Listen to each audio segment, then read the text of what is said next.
Brenda Brunel grew up in the Catholic Church and never thought that she would leave it, until she came forward in 2009 to say that she was molested by her priest as a 13-year-old girl. I never left my church. I never blamed my church for what happened to me. I blamed me for what happened to me. And so I overcompensated. I got involved in everything in the church. Then I became very, very sick, and I knew that I couldn't go to my deathbed with this on my conscience. Rob Talek is a London attorney whose practice deals almost exclusively with sexual abuse, the majority of it by Catholic clergy. And I would correct that for today's purposes and say, 95% of my practice is sexual abuse, and about 75% of that is clergy. Father Jim Roche is the pastor at Corpus Christi Parish in Windsor. He is frank about some of the church's failings in particular cases of sexual abuse in the past. He says that there is a new reality in the church today, however. This misconduct is no longer tolerated. If there's a complaint, you're pulled right out of the parish, right away, without any question, until the issue is settled. If the issue, and we report any issue of abuse to the police directly. That's where we are. Sometimes it takes a long time to get there. Like Hod Marshall, has been, he's, what, 90 years old now, I think, 90, 91. And he's been everywhere, in every place he's been. There has been some activity. Someone, obviously, didn't think it was important. Nowadays, we cringe, it's like, oh, help. Brunel describes the guilt, self-doubt, and shame that victims of abuse by clergy experience.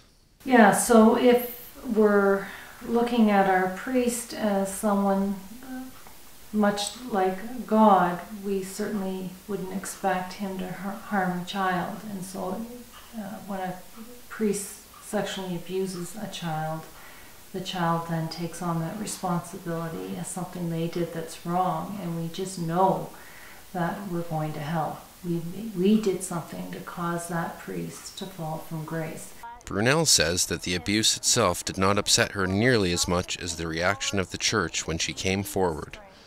She has since organized the local Windsor chapter of SNAP, the Survivors Network of Those Abused by Priests. The group took part in a large protest at the sentencing of disgraced priest William Hodgson Marshall on March 4th. You pay to defend a pedophile that's raping your children. You don't report that to the police, though, because certainly nobody reported my case to the police, and I went to the church, the diocese. Instead, they dealt with it all internally and tried to make it go away quietly. There is a major discrepancy between the reported experiences of victims like Brunel and their advocates like Talek and official church policy on abuse. Mark Adkinson is the Director of Communications for the Diocese of London. He says that mistakes have been made, but the diocese now has a zero-tolerance policy on abuse, has systems in place to deal with it, and go directly to police and children's aid when abuse is brought to their attention. Essentially a zero-tolerance policy, and we don't have a choice about reporting to the police. If it's involving a minor, authorities have to be contacted. There's no checking with someone else to see whether or not it should be reported. It's immediate reporting. Talek contradicts this, saying it is not the way it happens in his experience. I think my biggest concern with the institutional church, the hierarchy, is its failure to come clean with secular authority. And what I mean by that is go to children's aid once they have a suspicion. Go to police when they know a complaint.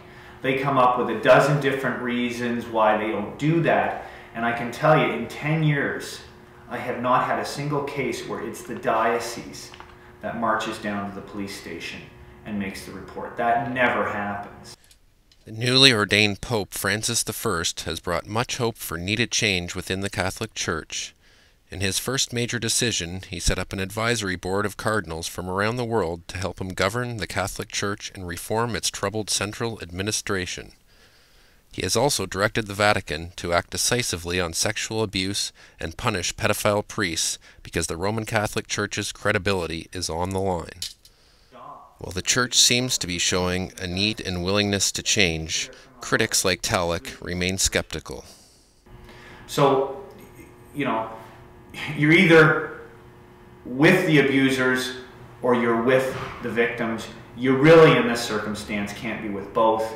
And when you're delaying your disclosure to the police, when you're hiring the criminal defense for the priest, when you're really doing little in ways of meaningful change to reduce this problem, I say you're with the abusers. I think we need to say, you're fired. You know, pick up your stuff and out the door.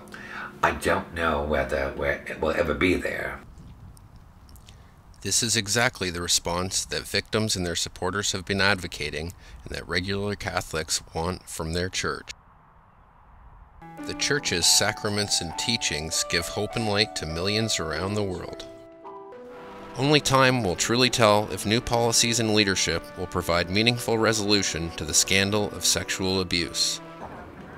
For victims past and present, for regular parishioners who rely on their church, and for its priests and leaders, most of whom are good and holy men, the hope and need for this resolution has never been more urgent. For Mediaplex News Now, I'm Darren Breckles.